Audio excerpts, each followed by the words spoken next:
Ces tâches accomplies, Vasilissa pose quelques bonnes questions à Baba Yaga. Cette fois, les tâches sont les suivantes. Poser les questions nécessaires pour essayer d'en savoir plus sur la manière dont fonctionne la nature de la vie mort-vie. Vasilissa pose des questions sur les cavaliers. Apprendre la vérité, ce qu'implique la connaissance de tous les éléments de la nature sauvage. En savoir trop peut faire vieillir prématurément. Nous commençons toutes par poser la question. Que suis-je au fond? Que je accomplir ici? La Yaga nous enseigne que nous sommes la vie mort-vie, que tel est notre cycle. Telle est notre vision du féminin profond. Vasilissa pose des questions sur les hommes à cheval qu'il a vus tandis qu'il cherchait la cabane de Baba Yaga. Le cavalier blanc sur un cheval blanc, le cavalier rouge sur un cheval rouge, le cavalier noir sur un cheval noir. Telle Déméter, la Baba Yaga est une ancienne déesse mère cheval associée au pouvoir de l'ajugement et aussi à la fécondité. La cabane de Baba Yaga représente une étable pour les chevaux et le cavalier. Ceux-ci font se lever et monter le soleil, puis à la nuit, là c'est la couverture de l'obscurité sur le ciel. Plus encore, les trois cavaliers symbolisent les couleurs qui connotaient dans les anciens temps la naissance, la vie et la mort. Ils sont aussi la représentation dite des anciennes à propos de la descente, de la mort et de la renaissance.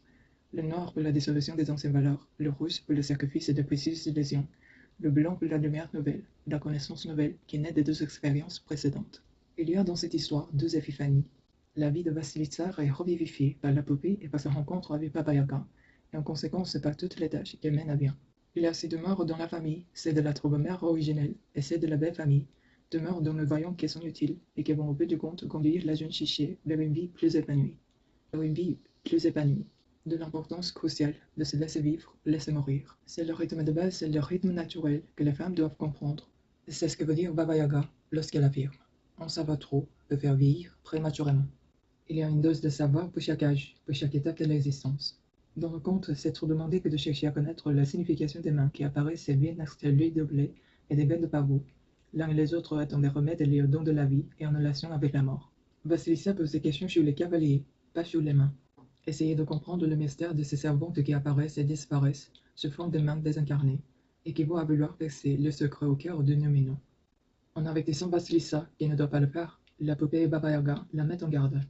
Il ne faut pas trop en appeler à la luminosité du monde de ce terrain. C'est parfaitement juste que si nous nous rendons en ces lieux, nous ne souhaitons pas pour autant nous y laisser ensorceler et donc piéger. En les traversant, une femme comprend de mieux en mieux ses rythmes intérieurs et parmi eux ceux de la créativité des enfants chichiques ou peut-être aussi humains auxquels on donne naissance. Les rythmes de la solitude, du jeu, du repos, de la sexualité, de la chasse. Il ne faut pas forcer, la compréhension viendra en son temps.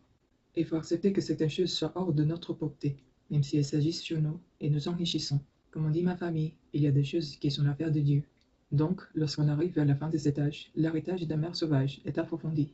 Des pouvoirs intuitifs émanent des aspects de la psyché, tant humain que propre à l'âme. Nous avons maintenant la poupée d'un côté comme professeur et Baba Yaga de l'autre.